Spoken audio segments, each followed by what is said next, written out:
Hello everyone, welcome to Olive Board. In this video, we are going to discuss about the master directions related to compounding of contraventions under the FEMA Act 1999.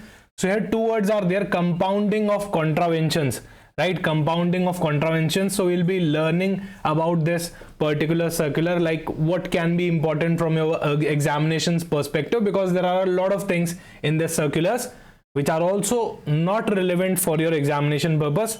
We'll be focusing on those things that are highly relevant for your examination perspective, and I'll be telling you कि क्या important है और क्या important नहीं है.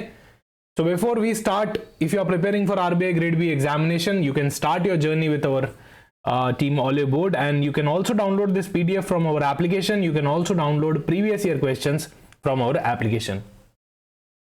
So these are the circulars basically related to the compounding of contraventions under the FEMA 1999. Right, so we'll be talking about a very important update as well that can be important for your examination perspective. I have already covered that update in your finance current affairs series. However, we'll be covering it in today's session as well. Okay, so under section 15 of the FEMA Act 1999, RBI is empowered to compound contraventions. Now, if you have contravened any of the provision of FEMA, what do you mean by contravention? आपने कोई भी rules break कर दिया, आपने कोई भी act break कर दिया, you have contravened some of the rules and regulations, you haven't followed it, then RBI is empowered to compound that offense. Okay, अब compound का क्या मतलब होता है मैं आपको डिटेल में बताऊंगा. Now this helps reducing the litigation and provides a voluntary route to regularize the default. यार कोर्ट तक जाने का मैटर नहीं है, लिटिगेशन तक जाने का मैटर नहीं है, आप मॉनेटरी पेनल्टी लेके इसको यहीं पे कंपाउंड कर दो, खत्म कर दो. राइट, सो कंपाउंडिंग का मतलब voluntarily admitting the contravention. You can voluntarily admit the contravention कि अच्छा ये हमसे गलती हो गई है, this has been a contravention, right, और आप पेनल्टी ले सकते हो rather than going into the too much litigations and adjudication. Right, so इन चीजों को इग्नोर करके मॉनेटरी पेनल्टी देके यहां क्या कर सकते हो, आप वॉलंटरीली एडमिट कर सकते हो कॉन्ट्रावेंशन को, and that's what compounding is all about. Avoiding legal disputes by settling by paying a penalty instead of a adjudication. Right, now this is applicable for contraventions under section 13 of the FEMA. So section 13 of the FEMA के अंदर आपने कोई भी contravention किया है, so definitely आपको compounding मिल जाएगी. However, if you have done any kind of contravention related to section 3 subsection A, यहां पे आपको कंपाउंडिंग नहीं अलाउड है. राइट, यहां पे आपको कंपाउंडिंग नहीं अलाउड है. सो सेक्शन 13 क्या होता है और सेक्शन 3A क्या होता है मैं आपको क्रिस्प मैनर में बता दूंगा, not to go into too much detail. FEMA के अंदर क्या लिखा हुआ है उससे आपको यहां पे मतलब ज्यादा नहीं होना चाहिए. Okay, RBI has 180 days to dispose the compounding application. ये आप लोगों के लिए इंपॉर्टेंट है. जैसे ही एप्लीकेशन आई वहां से 180 डेज के अंदर आपको क्या करनी है, डिस्पोज करनी है एप्लीकेशन RBI को कंपाउंडिंग की. राइट, और आप यहां पे देख सकते हो, on application made by the person committing such contravention be compounded within 180 days from the date of receipt of such application. RBI को एप्लीकेशन मिली, वहां से 180 डेज के अंदर अंदर आपको क्या करना पड़ेगा, उसको रिजॉल्व करना पड़ेगा. राइट, उसको डिस्पोज ऑफ करना पड़ेगा. So this particular limit is important. उसके बाद maximum penalty after under the adjudication. देखो एडजुडिकेशन के अंदर क्या पेनल्टी है, up to 3x of the sum involved. अगर क्वांटिफिएबल है, आपको पता चल गया कि मान लो 1 लाख रुपीस का सम इन्वॉल्व्ड है, तो उसका 3x कर दो, मतलब 3 लाख रुपए कर दो, या फिर 2 लाख इफ क्वांटिफाइबल. अब क्वांटिफाइबल ही नहीं है तो फिर किसका 3x करोगे. सो बेटर है आप 2 लाख से एक स्टैंडर्ड अमाउंट ले लो, या फिर अगर वो कंटिन्यूइंग कॉन्ट्रावेंशन है, आप बार बार उसको कर रहे हो, तो 5000 rupees per day will be the penalty amount. So ये मैक्सिमम पेनल्टी है जो यहां पे आपको गिवन है. राइट, अब section 13 of the FEMA act, इसको आप क्या कर सकते हो, कंपाउंड करवा सकते हो. तो इसके अंदर क्या रिटर्न है, देखो, if any person contravenes any of the provision of the act, या फिर rules, regulations, notifications, right, subject to which an authorization has been issued by the Reserve Bank of India upon adjudication be liable to penalty up to thrice amount. ये वही penalty है जो हमने पढ़ी है. Right, तो 13 मतलब आपने एक्ट के अंदर कोई भी कॉन्ट्रावेंशन किया है तो उसके लिए आपको ये वाली पेनल्टी देनी पड़ सकती है. राइट, अभी इसके अंदर आपको कंपाउंडिंग भी अलाउड है, पर सेक्शन 3A क्या था जिसके अंदर आपको कंपाउंडिंग ही अलाउड नहीं है। So section 3A basically is prohibiting dealing और ट्रांसफरिंग फॉरेन एक्सचेंज और foreign securities to anyone other than an authorised person. देखो authorised person very well defined है, right. Reserve Bank of India ने, FEMA act ने clearly define कर रखा authorised person कौन है। So you are prohibited in dealing with foreign exchange और foreign securities किसी भी पर्सन से except the authorised person. Authorised person के अलावा अगर आप किसी से भी डील कर रहे हो इन फॉरेन एक्सचेंज या फिर फॉरेन सिक्योरिटी तो वहां पे आपके ऊपर सेक्शन 3A लग जाएगा, राइट। और इसकी कंपाउंडिंग बिल्कुल भी नहीं होने वाली है, राइट। उसमें फिर उस केस के अंदर क्या होगा, आपको एक्ट में एक्चुअल में आपका एडजुडिकेशन होगा, आपको सारी पेनल्टीज बेयर करनी पड़ेंगी, आपको कंपाउंडिंग का बेनिफिट यहां पे नहीं मिलने वाला है। अच्छा क्या कंपाउंड हो रहा है, राइट, कौन कंपाउंड कर रहा है। सो अगर ये सारे वायलेशंस है फेमा के, non debt investment rules, right, FEMA के बहुत सारे रूल्स है, अगर उनका कॉन्ट्रावेंशन है तो यहाँ पे आरबीआई का रीजनल ऑफिस कंपाउंडिंग करने वाला है, ओके। हाउएवर लाइजन ऑफिस का अगर केस हो गया, non resident foreign currency account हो गया, मूवेबल प्रॉपर्टी रिलेटेड केस हो गया, तो उसकी compounding FEDCO cell new Delhi करने वाले, right. Application should be submitted to the RBI regional office where the company's registered office is located. और यही सी चीज यहां पे भी आप देख सकते हो, राइट। आपके सर्कुलर के स्क्रीनशॉट्स भी मैंने साथ में लगा रखे हैं। अच्छा एप्लीकेशन प्रोसेस क्या रहने वाला है, तो ये इंपॉर्टेंट है, प्रवा पोर्टल के थ्रू रहने वाला है। प्रवा पोर्टल को हमने मल्टीपल टाइम्स अलग अलग जगह डिस्कस कर लिया है, स्पेसिफिकली इसका एक वीडियो भी बना हुआ है। अगर आपको डिटेल में समझना है वो वीडियो आप देख सकते हो, हॉलीवुड के चैनल पे अवेलेबल है। सो ऑनलाइन प्रवा पोर्टल के थ्रू कर सकते हो, फिजिकल भी कर सकते हो। अच्छा प्रवा पोर्टल क्या होता है, फुल फॉर्म तो हमने मल्टीपल टाइम्स पढ़ दिया है। इसका मेन पर्पस क्या है, why Pravaah portal is being incorporated here, क्यों हम उसको लेके आए हैं, तो वो मुझे कमेंट सेक्शन में बताना। ये फीस आप लोगों के लिए इंपॉर्टेंट है, ये आपको पता होनी चाहिए। देखो अप्लाई फ्री में नहीं होने वाला, आप एप्लीकेशन फ्री में नहीं देने वाले हैं, ओके। सो यहां पे क्या होने वाला है, आपका 10,000 रुपीज का फीस लगने वाला है plus GST, and this is non refundable. भले आपको कंपाउंडिंग का बेनिफिट मिलता है नहीं मिलता है, doesn't matter, this is non refundable. तो पहली इंपॉर्टेंट चीज, एप्लीकेशन कैसे होगी, प्रवाह पोर्टल या फिजिकल सबमिशन, फीस 10,000 प्लस 18% का GST। डॉक्यूमेंट्स रिक्वायर्ड, तो देखो एप्लीकेशन फॉर्म हो गया, ट्रांजेक्शन डिटेल्स हो गई जो एनेक्स्चर 2 में जाएगी, undertaking about the ED inquiry status ये एनेक्स्चर 3 में जाएगी। ये सारे डॉक्यूमेंट्स रिक्वायर्ड रहेंगे to file an application for the compounding. If incomplete then RBI may return the application. अगर आरबीआई को इनकम्प्लीट लगी तो रिफंड आपकी रिटर्न हो जाएगी एप्लीकेशन, राइट। और फीस रिफंड नहीं होगी, ये चीज आप ध्यान रखना है। 10,000 रुपए एक बार चले गए तो चले गए, राइट, ये वापस नहीं आने वाले, ओके। सर्कुलर में भी आप देख सकते हो, फिजिकली और थ्रू प्रवाह पोर्टल इन तरह के जरिए हम एप्लीकेशन कर सकते हैं, सुमोटो भी कर सकते हैं, और based on the memorandum of contravention issued by the RBI, दोनों ही जरिए में कर सकते हैं, राइट। फीस कितनी है, 10,000 रुपये प्लस एप्लीकेबल GST 18% पे। इसका डिमांड ड्राफ्ट जाने वाला है इन फेवर ऑफ आरबीआई, या फिर आप नेफ्ट और अदर प्रिस्क्राइब मोड के थ्रू भी ये पे कर सकते हो, ओके। अच्छा along with the compounding application आपको प्रिस्क्राइब फॉर्मेट में तो देनी है। The applicant shall also furnish details as per section as per annexure 2 and annexure 3। अब एनेक्स्चर 2 में क्या आता है, details related to the foreign direct investments.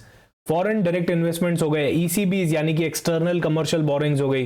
देखो इन सब के बारे में हमने पढ़ रखा है, राइट। एक्सटर्नल कमर्शियल बोरिंग क्या होता है, बहुत बार हमने इसके बारे में भी पढ़ा है। ओवरसीज डायरेक्ट इन्वेस्टमेंट हो गया, right. Branch office, liaison office, इन सब की डिटेल्स कहां जाएगी, एनेक्स्चर 2 के अंदर जाएगी। एनेक्स्चर 3 के अंदर regarding the inquiry, investigation, adjudication by the directorate of enforcement, DOE के अंदर जो भी इंक्वायरी चल रही है, इन्वेस्टिगेशन चल रहा है, वो आपका एप्लीकेशन एनेक्स्चर 3 में जाने वाला है, ओके। अब सर क्या हर चीज में कंपाउंडिंग हो जाएगी? देखो सबसे पहले तो 13 का केस है, सेक्शन 13 का तो हो जाएगी, 3A का केस है तो नहीं होगी।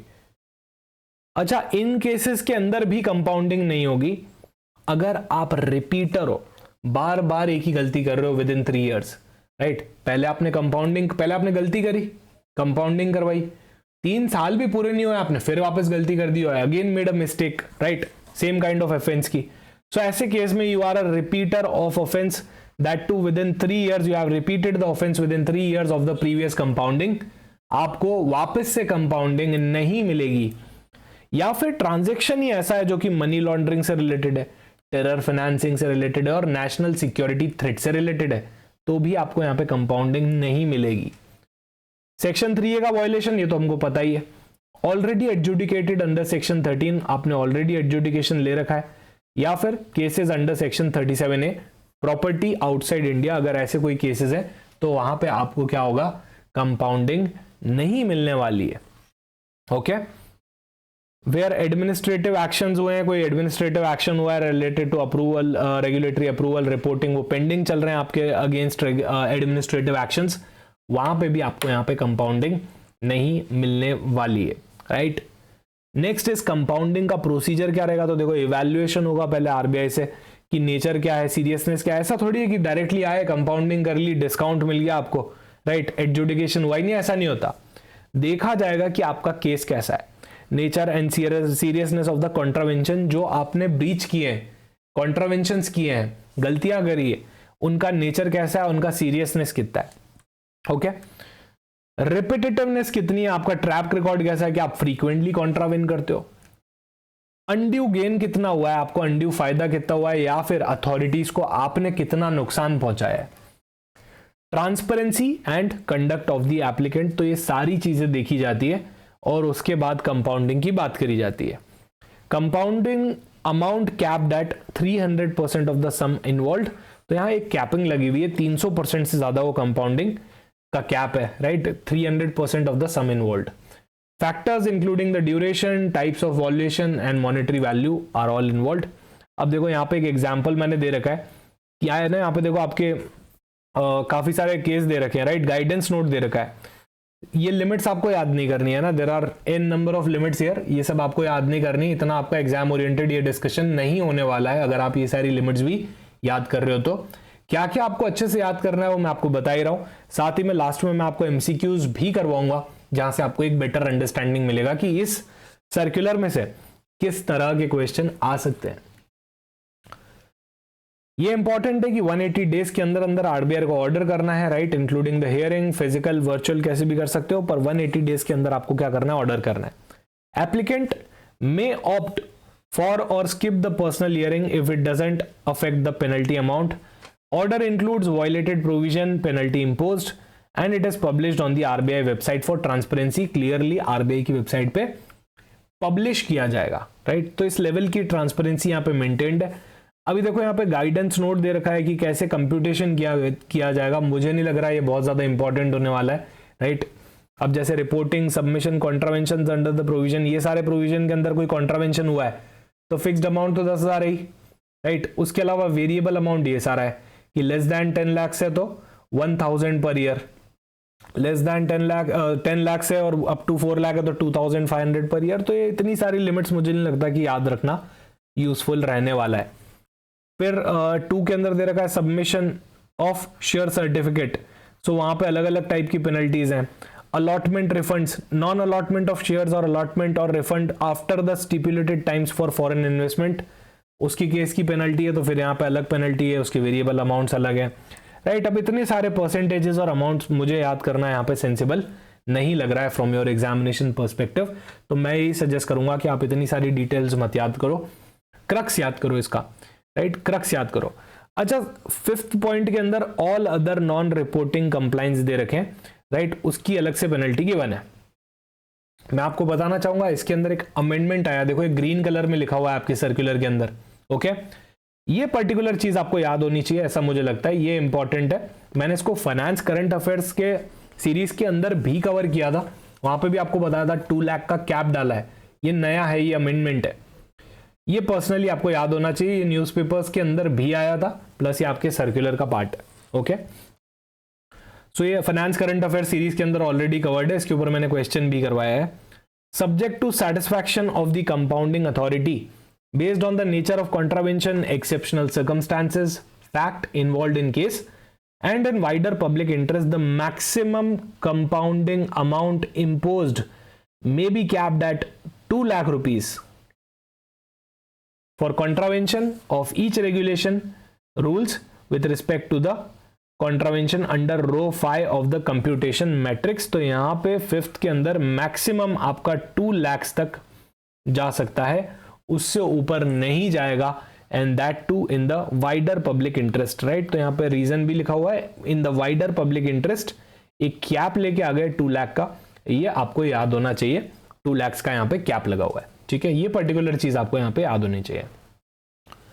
पेमेंट ऑफ पेनल्टी, 15 दिन के अंदर अंदर आप पेनल्टी पे कर दो, डीडी, एनईएफटी, आरटीजीएस जैसे भी करनी है, और ईमेल कंफर्मेशन भेज दो किसको, आरबीआई को, with in 2 hour of the payment करो, 2 आवर के अंदर, 2 आवर्स के अंदर आप कंफर्मेशन भेज दो आरबीआई ऑफिस में कि आपने पेमेंट कर दिया है।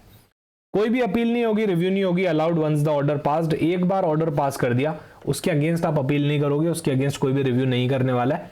यार ये तो ऑलरेडी कंपाउंडिंग हो रही है, राइट, आपको ऑलरेडी बेनिफिट मिल रहा है, एडजुडिकेशन नहीं हो रहा आपके अगेंस्ट में, सो ऐसे के अंदर क्या अपील करनी वापस।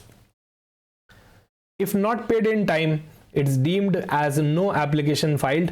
अगर आपने टाइमली फाइल नहीं किया तो ऐसा माना जाएगा कि कभी आपने एप्लीकेशन फाइल ही नहीं करी थी। Okay, a certificate is issued upon successful payment, और सक्सेसफुल पेमेंट होती है आपको सर्टिफिकेशन मिल जाएगा, राइट। अब फटाफट से हम कुछ एमसीक्यूज कर लेते हैं, राइट। ये कुछ ऐसे एमसीक्यूज है जो मुझे लगता है सर्कुलर के अंदर जो क्रक्स है वो कवर करते हैं, जो इंपॉर्टेंट चीजें आपको पता होनी चाहिए, वरना सर्कुलर के अंदर बहुत कुछ है और बहुत सारे सर्कुलर में माइन्यूट डिटेल्स आती हैं, आप क्या क्या कवर कर लोगे, राइट। तो हमको यहाँ पे एग्जाम ओरिएंटेड रहना है हमेशा। The compounding process under the FEMA 1999 is designed to reduce the litigation and promote voluntary compliance. One of the key reform brought in by the updated 2024 compounding rule is the imposition of a strict time limit within which the compounding order must be issued. This measure ensures timely disposal of the applications and avoid uncertainty for the applicant. The process may involve a hearing, but even if not availed, the RBI must dispose the application within a prescribed time frame, right? And that's what the question is all about. What is the time limit within which the RBI is required to pass compounding order as per the revised framework? So do let me know in the comment section, guys.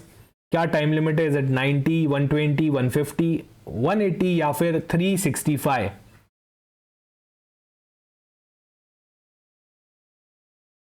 What should be the correct choice here? ये I think हमने सबसे पहली चीज है जो circular के अंदर पढ़ी थी, right? It's quite easy.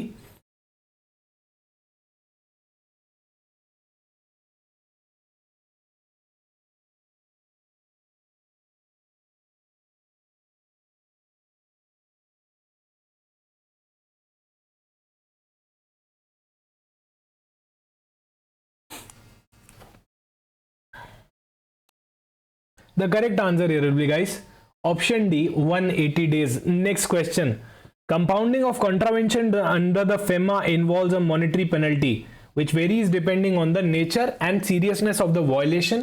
However, to prevent the arbitrary or excessive fine, the rules cap the penalty amount at a fixed multiple of the sum involved. This allows the penalty to remain proportionate and fair while still serving as a deterrent. The penalty matrix provided in the RBI guidelines also includes slab-wise fines for delayed reporting, allotment and refund violation. What is the maximum compounding penalty that can be levied by the RBI as per the revised rules? So what can be the maximum compounding penalty here?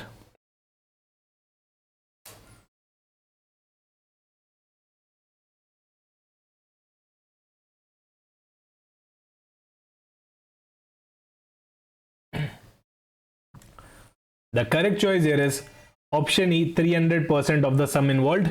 Next question. A person who has committed a contravention under the FEMA can apply for compounding by submitting an application to the Reserve Bank of India. The process requires an applicant to pay a non-refundable fee with the supporting documents, right? You can submit it via the online, via Prava portal, or in physical format as well. What is the fixed application fee prescribed for compounding under the FEMA 1999? how much you need to pay as a non-refundable fees here before making the application.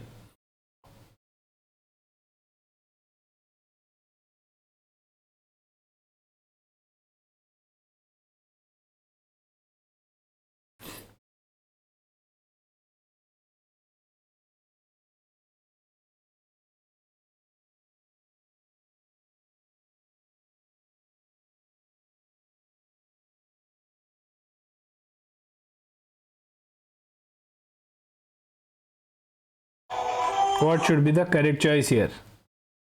And the correct answer here is option D, 10,000, right?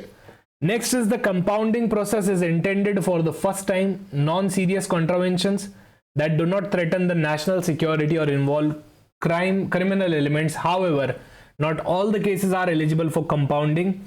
One key disqualification is when a person commits the same contradiction within a certain period, right? So we all know that this particular certain period amount is certain period tenure is 3 years, right? 3 साल तक के अंदर अगर आपने वापस वही same offence कर लिया है, so that's a problem, right? So option C will be the correct choice here. Next is under the compounding framework of FEMA. Penalties differ based on the amount involved in the contravention is quantifiable or not, right? We have seen that if it is quantifiable, then separate penalty is there, and if it is not quantifiable, there is a separate penalty, right? Can you guys tell me what if the penalty is not at all quantifiable? If it is not at all quantifiable, what is the maximum cap for the penalty amount? What is the maximum cap for the penalty amount if it is non-quantifiable?